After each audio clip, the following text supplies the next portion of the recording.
Bonjour auditeurs et auditrices de Radio Taïwan International, ici Clément Tricot, vous écoutez un nouvel épisode de La Ville en pratique, l'émission sur les villes, l'architecture et l'urbanisme à Taïwan. Aujourd'hui, on va faire un petit focus sur le prestigieux prix d'architecture de Taïwan. L'édition 2025 a rendu son verdict, c'est le musée d'art du Nouveau Taipei qui a été salué par la critique.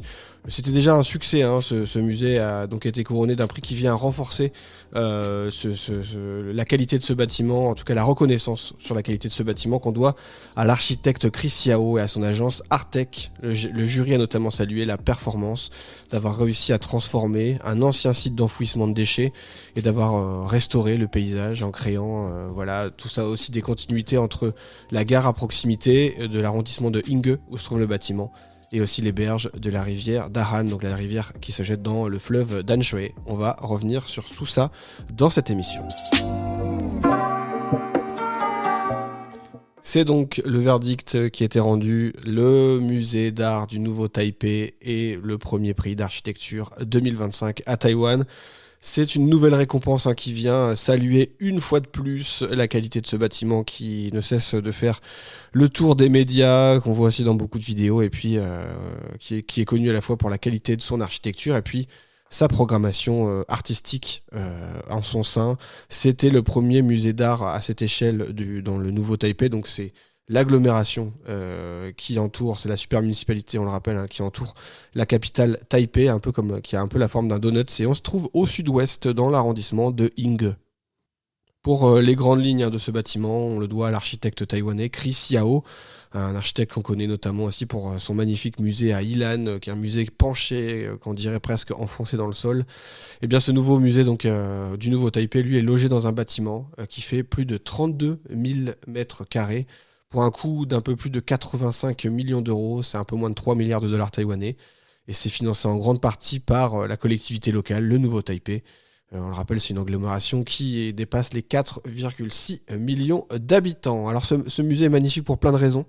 Il est sorti de terre en 2023, et il est situé sur des terres gagnées notamment sur l'eau au confluent des rivières Yingge et d'Ahan. Le site est en pente douce, ça évoque pour les architectes une île au milieu des cours d'eau qui va venir offrir des vues imprenables sur les paysages, le relief autour et des rivières aussi, etc.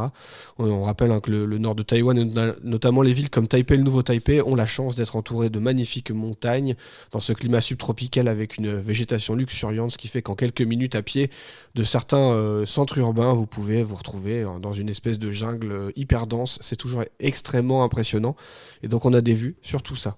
Les architectes expliquent avoir voulu puiser l'inspiration dans la construction de ce musée dans l'histoire, la culture de la région. Ça va venir intégrer des éléments tels que le lit asséché de la rivière, le charme des vieilles rues et puis les bâtiments en briques. C'est des bâtiments qui sont très appréciés à Taïwan, dont la qualité, on va dire, visuelle est de plus en plus en vogue à Taïwan. Aujourd'hui, des bâtiments qui paraissaient peut-être anciens, aujourd'hui sont des signes de qualité et de richesse patrimoniale qui sont de plus en plus appréciés et préservés. Et donc l'idée des architectes, c'était de venir créer un musée d'art moderne, contemporain, au milieu de cette notion de roseau. C'est pour ça qu'on va retrouver un travail sur les façadisme avec des tubes qui vont venir entourer cette espèce de bloc que constitue le musée d'art.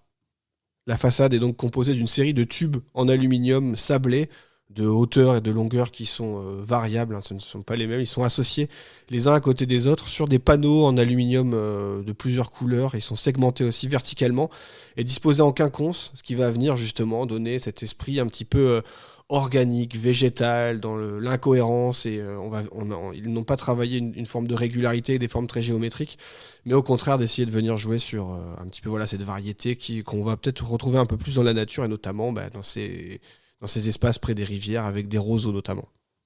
Là où c'est aussi intéressant, c'est que, certes, quand on le voit de loin, il est magnifique, mais quand on se rapproche, il y a aussi des choses assez intéressantes.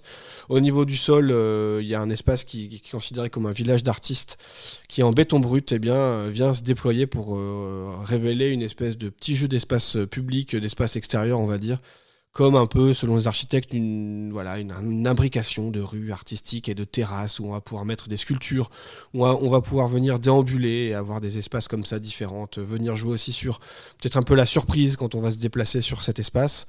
Eh bien, le nouveau musée va venir s'inscrire dans cette perspective d'ouverture à tout le monde. Les visiteurs sont invités à flâner dans un espace comme celui-ci, sur ces différentes terrasses, où il y a des cafés, des ateliers, des restaurants qui sont agencés spatialement, selon les architectes, comme les anciennes rues de l'arrondissement de Inge ou de Sanchia à proximité.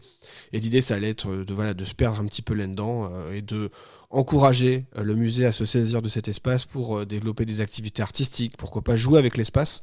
C'est assez intéressant d'essayer d'avoir des espaces comme ça extérieurs composés pour inviter les artistes à s'en saisir.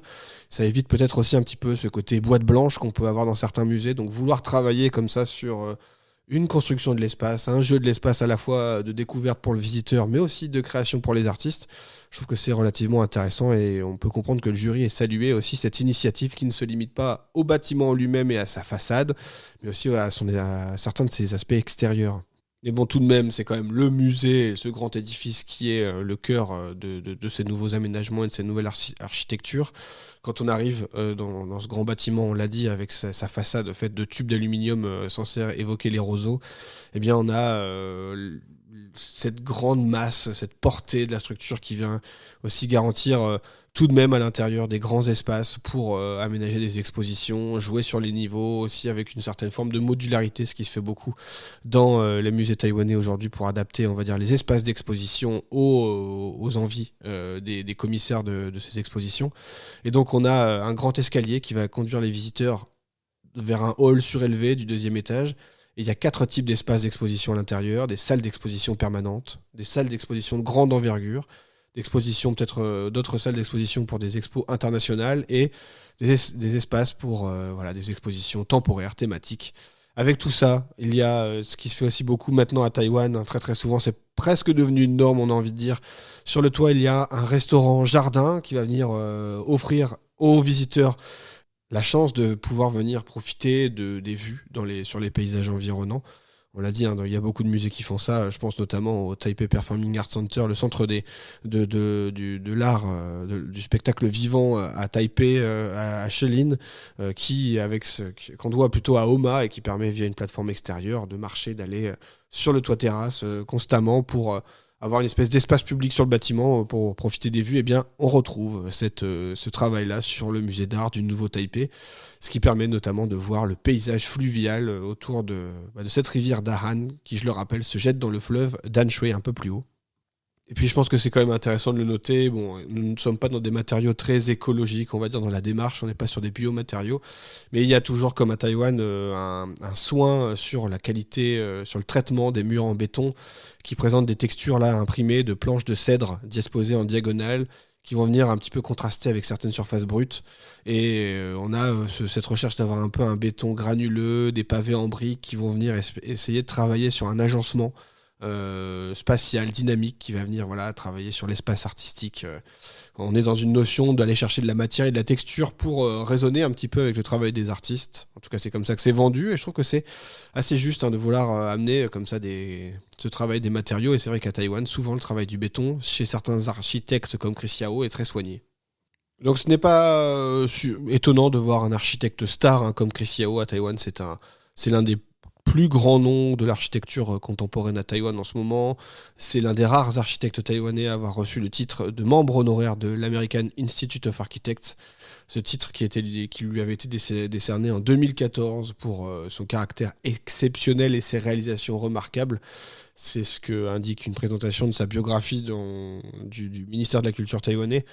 C'est un architecte effectivement polyvalent qui conçoit des bâtiments autant de vocation culturelle comme celui-ci, mais des bâtiments d'éducation, du logement, des transports, etc. C'est l'une des plus grandes agences d'architecture, donc il travaille sur tout, même de l'architecture industrielle et religieuse. On lui doit plusieurs bâtiments religieux. Et donc parmi les bâtiments qu'on peut citer de son travail, il y a ce magnifique musée de Lanyang à Ilan qui donne vraiment l'impression de s'être enfoncé dans le sol. Il faut imaginer une espèce de triangle. Il a vraiment la forme d'un bâtiment qui serait un bloc qui se serait affaissé d'un côté et qui vient... c'est une architecture considéré comme tectonique et qui vient parler un petit peu justement de l'environnement et de l'histoire de la plaine de l'Anyang et justement exposer un petit peu le contexte géologique, environnemental, etc. et l'histoire aussi de ce lieu. C'est assez magnifique. C'est pour moi l'un des incontournables de l'architecture quand on aime l'architecture et qu'on veut visiter Taïwan. Mais bon, Chris Yao est aussi connu à travers le monde. Il a représenté Taïwan lors de plusieurs grands rendez-vous de l'architecture, Biennale internationale de Rotterdam, la Biennale de Venise. Il a aussi été, il avait conçu le pavillon taïwanais à 3 reprises pour cette Biennale de Venise de l'architecture qui est exceptionnelle, 2002, 2008 et 2014. Donc voilà, ça vous place quand même l'architecte dans le paysage taïwanais. En tout cas, je vous invite à vous rendre sur le site de cette émission pour aller voir une image de ce bâtiment, et comme ça vous permettra aussi peut-être d'avoir envie de chercher un peu plus d'éléments, et qui sait, si jamais vous êtes à Taïwan, vous allez peut-être avoir envie d'aller visiter l'exposition, ne serait-ce que grâce à sa magnifique architecture. Voilà, c'était Clément Tricot, nous arrivons au terme de cette émission La Ville en Pratique pour Radio Taïwan International. Moi je vous donne rendez-vous bientôt pour d'autres émissions, portez-vous bien.